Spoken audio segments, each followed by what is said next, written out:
The way we do the Flexion test is I like to take them all the way into end range flexion first and then across into adduction. And the reason I do it in these stages is because at each stage you can ask them about their pain. So Georgie, if I bring it up to here, is that causing any pain? A little bit. And is that your normal pain or is it different pain? It's different pain. So then we come across into adduction. How's that feeling there? Any pain? No. And then we add in internal rotation. And that's where we're getting that sort of pain provocation there. Yep. Is that sore? Yeah. And is that your familiar pain? No. So that would be a negative test. So in that case, we could be pretty confident that the pain isn't coming from her hip joint. The other test that has good diagnostic accuracy as well, again, looking for a negative test, is the Flexion internal rotation overpressure test. So we go up to flexion to 90 degrees, and then we go into internal rotation. And what we're looking for here is reproduction again of the patient's pain. So does that cause you any pain, George? Yeah. And is that your familiar pain? No. So again, that's a negative test, so we can be confident at ruling out the hip. Do many people use the Faber, so flexion abduction external rotation test in their assessment of the hip joint? No, a few people do, yeah.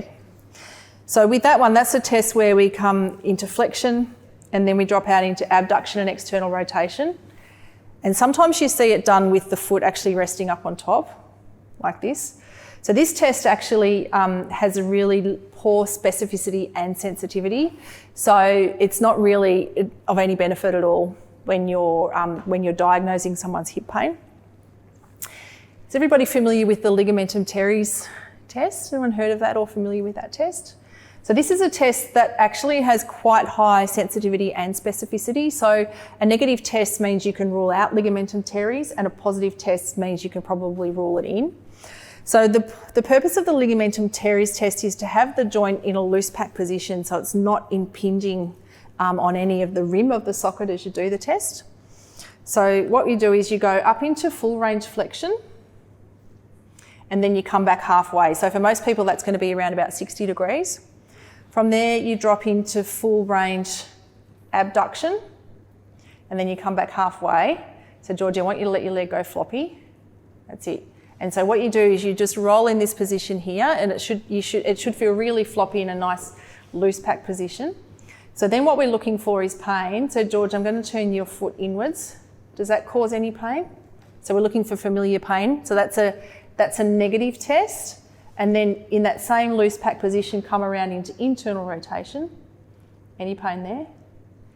And that's a negative test as well. But if that test reproduced the familiar pain, then that would be a positive test and we could have reasonable confidence that Ligamentum Teres is potentially the cause of pain. And then the last test that has really, really good diagnostic accuracy in this patient group is the Copenhagen Adductor squeeze test. So that's a test where what I'm going to get you to do, Georgie, is I'm going to get you to push your legs together as hard as you can for 5 seconds. Just hang on, wait, I'm not ready. And I want to know whether this causes your pain. So with this test has a low sensitivity but a good specificity. So what that means is that if this test is positive, then we can be pretty confident that pain is either adductor or pubic related. But if the test is negative, it doesn't really give us any more information. So it's just, you ready? You're going to squeeze together as hard as you can. So squeeze, 2, 3, 4, 5, and relax. Did that cause any pain? And then you can repeat the test at 45. So if you bend up your knees, George, and we're going to do exactly the same thing. So elbows between the knees and squeeze as hard as you can. 1, 2, 3, 4, 5. Any pain there? Good. And relax.